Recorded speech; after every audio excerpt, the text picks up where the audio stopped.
Well, let's say good evening to Congress MP, Mr. Shashi Tharoor. Thank you so much, Mr. Tharoor, for joining us here as we bring to our viewers the detailed analysis of the budget and various reactions. Mr. Tharoor, I'm just looking at the tweet you put out a short while ago. This BJP government reminds me of the garage mechanic who told his client, "I couldn't fix your brakes, so I made your horn louder." Would you like to elaborate? Yes, absolutely. Because, fond though I am of our finance minister, the fact is that her rhetoric over the last few years has consistently failed to be matched by actual implementation.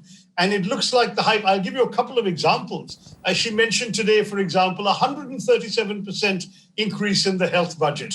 And then she said the details are in annexure to my speech. So it wasn't mentioned in the speech. We went and looked at the annexure, and it turned out 35,000 crores of that are just for COVID vaccinations, a one-time expenditure, and 60,000 crores are for the Department of Drinking Water and Sanitation. So the actual increase in the allocation for health and family welfare is 10%, not 137%. Now, this is typical of what we've seen of the government in the last few years.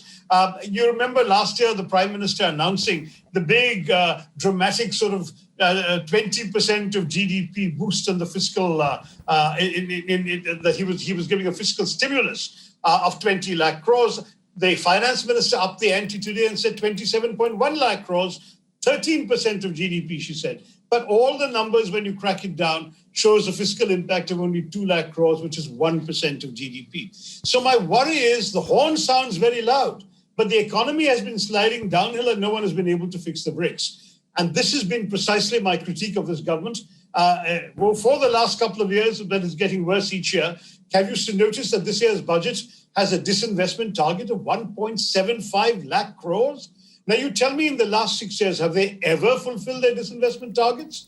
When Mr. Jaitley had announced a 99,000 crore target, he couldn't sell one item. Today, they have 1.75 lakh crores. When you question them, they say, well, of course, we need buyers as well. But the problem is if you can't find buyers for the conditions under which you want to sell, you essentially do not have 1.7 lakh crores of revenue that you have now pledged to spend on various schemes. So this is, again, the question of will the numbers ever match what they're supposed to try and do?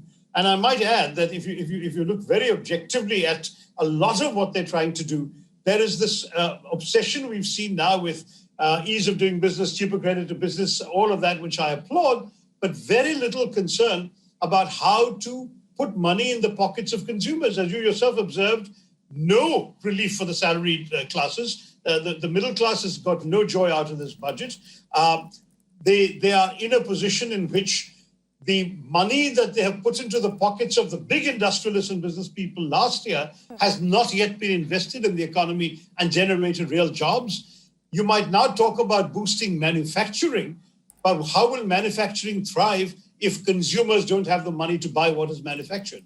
So I do worry that we have got another whole lot of talk and very little concrete, except perhaps in infrastructure, where Mr. Gadkari has a lot of money to spend building roads and so on. And at least he can employ some road workers and construction workers in the process. For that, I'm quite willing to applaud. Well, yes, absolutely. And I think everybody is looking at the infrastructure segment and the plans to start these new projects and what jobs they will create as a big positive. But Dr. Tharoor, will it really be fair to say, oh, it's all good to make these announcements? What about the implementation? Effectively, the budget presentation is an exercise of announcing your intent. Now, we could have said that even the previous governments, including the UPA government, would announce an intent, but at the end of the day, end up with a bloated fiscal deficit number and a huge rollover of subsidies about payments that they never made.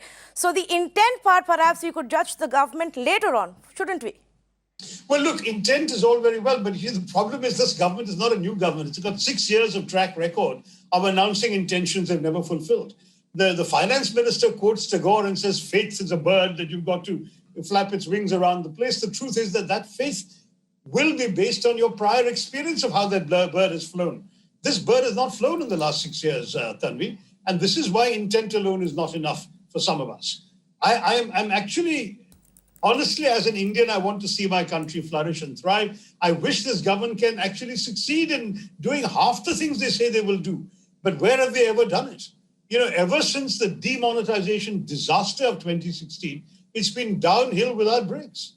And our unemployment figures today are the worst they've ever been since figures were ever recorded. Where are we going to find the faith from that they want us to feel? All we're seeing now is this business of monetizing government assets. I'm all in favor of selling the family silver if you're broke, but then in that case, don't expect to be leaving anything for future generations. Ultimately, selling that family silver in order to sort of buy a tractor that you can then use to harvest grain and make money for the future generations, that makes sense. But this kind of monetization of government assets, unrealistic privatization targets, if this is going to be how they're hoping to raise revenue, I see very little in this. You've seen a few manifesto promises to election-going states. The finance minister was very careful to mention West Bengal, Assam, Tamil Nadu, and even briefly Kerala. But that's about it. I mean, this is such a, I must say, transparent exercise in budgetary cynicism that you'll forgive me for saying that I don't have a lot of faith. All right. So let me take it to the next point. For a while now, many experts, we here as well, even the Congress party has said, well, the government needs to spend more money. The government needs to forget about the rating agencies, forget about the constraints of a fiscal deficit number, because we're in unprecedented times. Just accept the reality and spend more money. Now, here is the government that is saying that, yes, this year, our fiscal deficit will be 9.5%. Next year, 6.8%. We are increasing our borrowing, target to 12,000 lakh crore rupees. So, at least on that front, would we give it to the government to say, well, at least you're being realistic now. You need to spend money. You acknowledge that reason. I must say that you've noticed I did not criticize them on the fiscal deficit, even though every year that's a normal standard line for critics. Because I really felt that this time they needed to spend beyond. I mean, you can't put the fiscal deficit above the well-being of ordinary Indian citizens. But I do want to say that they also have to look at the fact that in each of these 6 years, they have never met their fiscal deficit target. They've shot over their target by at least half a percentage point every year. When they announced the target of 4.5, they hit 5. When they announced 4, they hit the 4.5, etc. And you may remember the original target announced by Mr. Jaitley in 2014 was by 2020, we would be at 3%. As you know, the government is admitting that we are at 9.5%, and they intend to bring it down to 6.8. Now, first of all, even 6.8 is a hefty number, and it remains to be seen how Moody's and all those ratings agencies are going to react to that. But more significant, it's supposed to exceed even the 6.8. And in that case, what happens? Are we going to find that our bonds and everything else are going to be reduced to junk status? Will investors put money in our economy from investors from abroad? These are questions we really have to worry about. But I have not criticized them because I think some honest truth telling that we cannot possibly maintain a fiscal deficit kind of accounting when we've got this entire challenge of an economy and a people who are reeling from the shock of the last few years, and particularly of the pandemic. That's something that I have to accept that the government needed to do. Okay, let me ask the next question, and which is, a sector that we've been speaking about for many, many months now, the agri sector. Now, from the government's point of view, they came out with 3 set of bold reforms. They ran into a hurdle. They're still trying to fix that problem. They've now gone ahead and said, okay, we're going to set up separate funds to build further infrastructure for APMCs. We're going to focus on the agriculture market and bring in more logistics and infrastructure there. Instead of saying, I'm just going to give some more money to the farmers, I'm going to increase the annual money from 6,000 rupees to 9,000 rupees under the PM Kisan Yojana. Is that a prudent way to go forward by saying, I'm not simply going to give you doles, I'm going to set up a structure that empowers you? I'll see it, I'll believe it when I see it, because even PM Kisan, you do realize that at the moment, they're giving 6,000 rupees, but they're charging 1,200 rupees per acre from every farmer in terms of diesel tax. So that a 5-acre holding farmer is paying their entire 6,000 rupees back to the government. That's the situation we are at the moment. Now, they're going to raise it to 9. What other taxes or cesses they may go with, I don't know. But again, as I say, let's see it. Let's see how it's implemented. The agricultural cess that's being added on to everything, including, I believe, 100% increase in the price of alcohol, all of which is going to go to agriculture, which sounds like an interesting innovation. And they've got, I think, a dozen other items on which they're applying an agriculture cess. Let's see how they spend that money. I would love to see, because agriculture is one of those areas in which we have far too many people producing far too small a percentage of GDP. We need to actually modernize, renovate, reform agriculture. And again, I'm willing to suspend to some degree my cynicism if we can see some concrete movement in the course of the next few months towards genuine action to improve and renovate the agriculture structure. At the moment, every detail I look at is not reassuring. So, Dr. Tharoor, my last question to you. If you were part of this planning team of the budgetary exercise, what is that one thing that you find missing here that you would have included?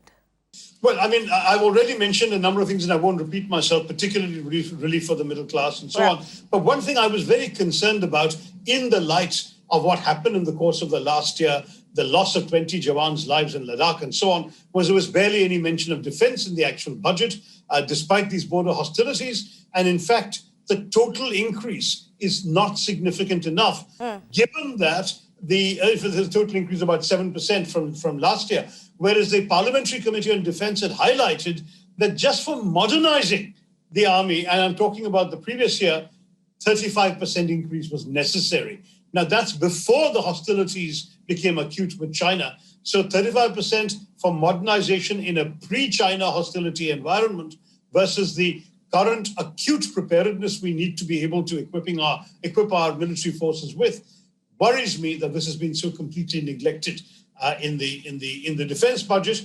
And, you know, it's one thing to have money to pay for pensions, but we absolutely need to have money for everything from assault rifles, missiles, land systems, airborne systems, the works. And that money does not seem to have been adequately provided for. But is it fair in a year which has been so unprecedented in almost every sector, every class and category of people in this country are expecting the government to help them out, to say, well, in defense, you should have addressed the problems that have actually been built up in the last 15 years. That a lot of these problems are not overnight, Dr. Tharoor. Modernization of our military has been a long-standing issue. I couldn't agree more. The fact is that, you know, if you won an election criticizing all the things that you feel haven't been done right, and then you spend 6 years in power and you talk a lot, you talk a good game, but you don't actually fix them, whom should you point the fingers at? You're going to continue blaming the past? Or the people who claimed they had a diagnosis, claimed that they had a prescription, assured you that they had the right intention and didn't deliver the results? All right, point well taken. In fact, you know, the defense budget is actually a conversation we just had before I got into this interview with you, to say the allocation hasn't increased even as much to match the inflation, and that does seem to be a concern. Thank you so much, Dr. Tharoor, for joining us and speaking with me. Thanks, Tanvi.